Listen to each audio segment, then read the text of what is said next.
Hey guys, real quick before the video starts, I just wanted to say thank you so much for 500 subscribers. The support really means so much to me.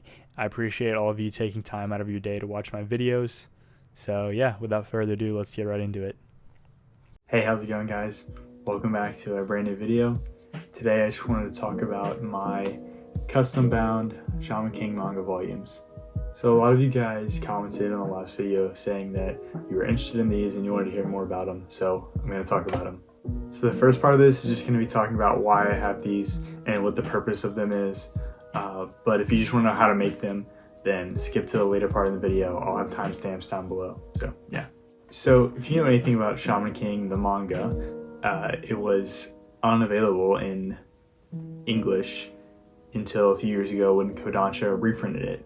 Before the Kodansha reprint, the only version you can get was the Viz Media singles, but they were out of print, so they were really hard to find. A few years ago, I went into my local Second and Charles, which is like a secondhand bookstore and a bunch of other related stuff, and I found somebody was selling their entire series pre-owned of the singles. And it was crazy because they were all super discounted because, a lot of them were really old and had yellowing, but I managed to pick up the series for super cheap, and at that time people were buying the whole series for 400 500 bucks a pop, which is crazy because nobody knew about the reprint was coming. After I picked them up, about a year or maybe a few months later, Kodansha announces that they have the rights to the series and they're going to be re-releasing it in 3-in-1 format. Initially I was just like, that's fine, I have the singles, I want the singles. But then later on we find out that they're going to be re-releasing it with the final 3 volumes, which have the full ending of the series. So with the singles, volume 32 was the last one that was printed in English, but it's not the complete ending of the series. Apparently there were 3 more volumes. Some people knew that, some people didn't. I personally didn't know it until I heard, and then I found out that this is the incomplete ending. This is just the first one, and then the creator kind of re-edited the series almost in order to add the full ending. So hearing this, I was kind of faced with a dilemma because I wanted to have the complete collection of Shaman King, but I had it in the singles already and I wasn't going to rebuy the whole series. I kind of thought back and forth between what I wanted to do, and I initially ended up deciding on doing what I have here, which is making my own custom binds of the manga.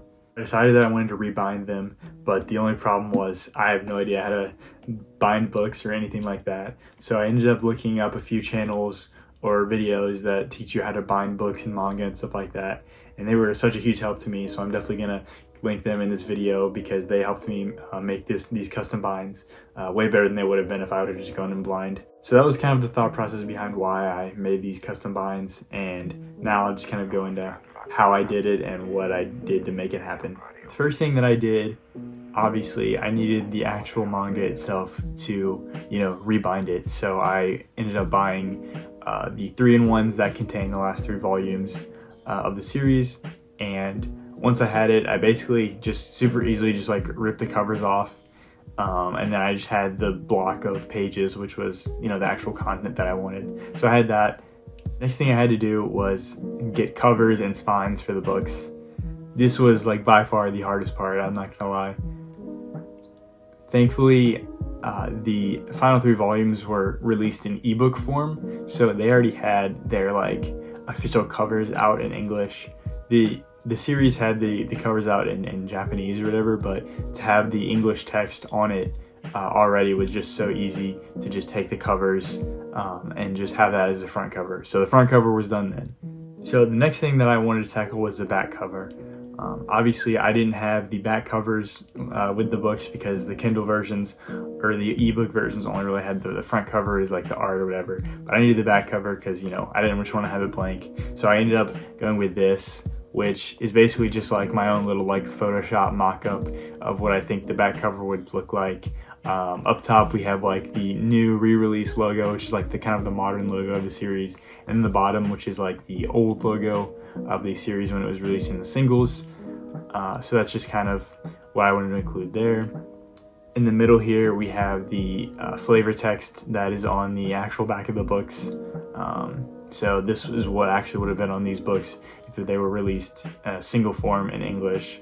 That was easy to find as well for the ebook versions because they have that. And for here, I just went on like a barcode creator website, took the ISBN number of the ebooks, put them in here, so when you scan it, it brings up the actual book. So I thought it was pretty cool. I also really wasn't too worried about making them look like perfection or anything. They're just for me. I'm not selling these or anything. I just want them for like my own personal use. So I really wasn't too worried about having them come out perfectly. So I had the front and the back covers, but then I got to by far the hardest part, which was the spines. I kind of took a similar approach to what I did with the back covers, is to where I tried to imitate the spines of the previous singles, and just try to imitate them. Basically look the same because they're going to be on my shelves. I want them to all look uniform, and I think I did a pretty good job. I mean, they're not perfect. Like, let me grab one to compare really quick.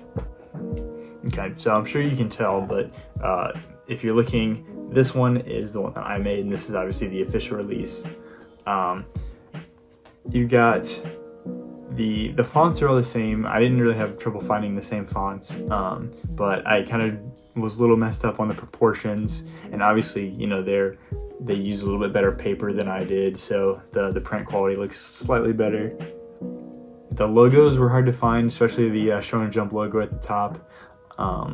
I had to just get help on that because there was no way I would have found that, because it just doesn't exist anywhere that's easily available for use. After I kind of got all the pieces together, I just laid it out how I thought it was going to be laid out on the spine. As you can see, my logo is a little bit smaller and the text looks a little off, but other than that, I think it looks pretty well done. So at that point, I had done all of the prep work for making these.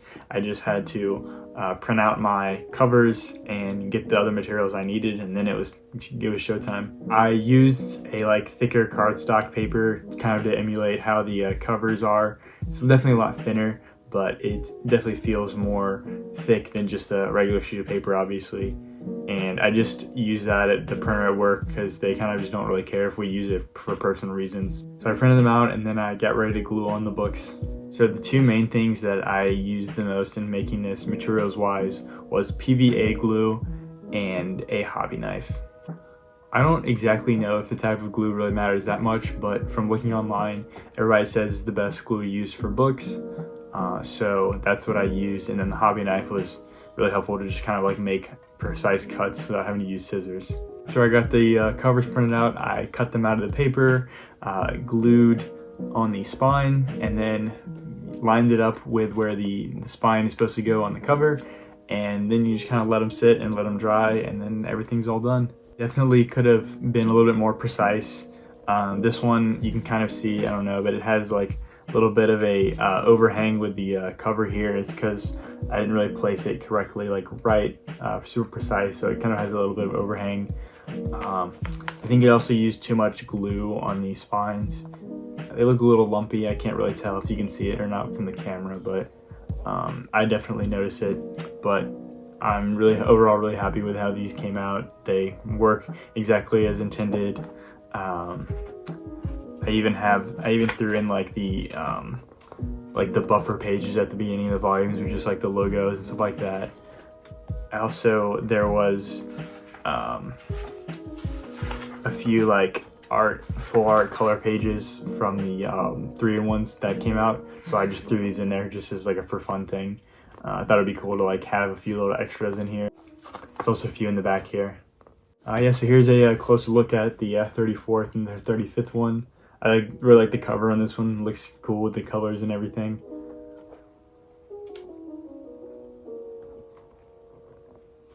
Here's the 35th one. This is the true final volume, so the end. So yeah, I think that's everything. Overall, definitely, I could have spent more time on this, make everything look perfect. But like I said, this is for my own personal reasons, so I didn't feel too inclined to make sure all the cuts were perfect and there was no like scraps of anything. So yeah, that's been my experience in making my own custom-bound manga. So yeah, that concludes another video. Thank you guys so much for watching. I really appreciate it so much. It's been a lot of fun making videos. I plan to make more in the future. I've just been really behind on a lot of things lately, but if you have any questions about making the books, just let me know. I'm happy to answer questions or provide any help I can, because I can understand why somebody would want to do this like I did. It's just a lot of, you know, reasons why you'd want to. So just let me know in the comments if you have any questions. And yeah, I'll see you guys in the next video.